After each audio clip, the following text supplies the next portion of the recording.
Hello दोस्तों, नमस्ते, प्रणाम। मैं गायत्री अपने चैनल में आप लोग का स्वागत करती हूँ। आप लोगों के बीच एक प्यारा सा सोहर गीत प्रस्तुत करने जा रहा है। कैसा लगा कमेंट करके बताइएगा।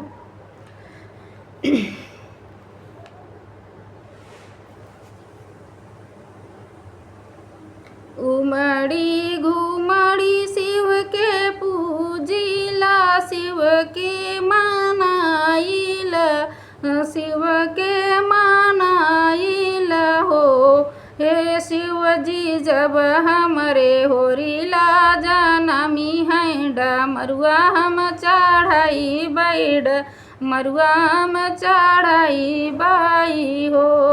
एक मास बीतले, दूसरे मास और तीसरे मास हो।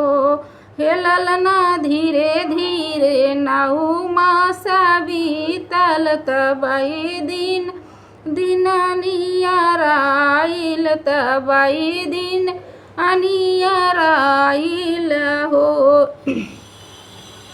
एक बीतले, दूसरे रात बीतले और तीसरे नीरात हो। अरे तीसरे नीराती हो। हे ललना आधी रात होरिला जनम ले, हलिया उठै सोहर हो। हे ललना आधी रात होरिला जनम ले, महलिया उठै सोहर हो। घरवा से निकाली है बहुआ, सासू से अरज करई हो। यार सासू जब रहल बाबू के रहनिया, डमरुआ हम मानिल। सासू जब रहल बाबू के रहनिया, डमरुआ हम मानिल हो। भल कैलू डमरू तू मनलू, लालनवा भल पैलू हो। भल कैलू डमरू तू मनलू, भल लालनवा पैलू हो। बहुअर नैहर से गावा डमरुआ, शिव के चढ़ावानु हो।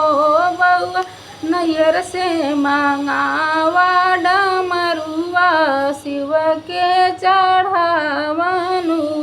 मोरे पीछावरवा बाभनवा महलिया, बेटिया वन हो।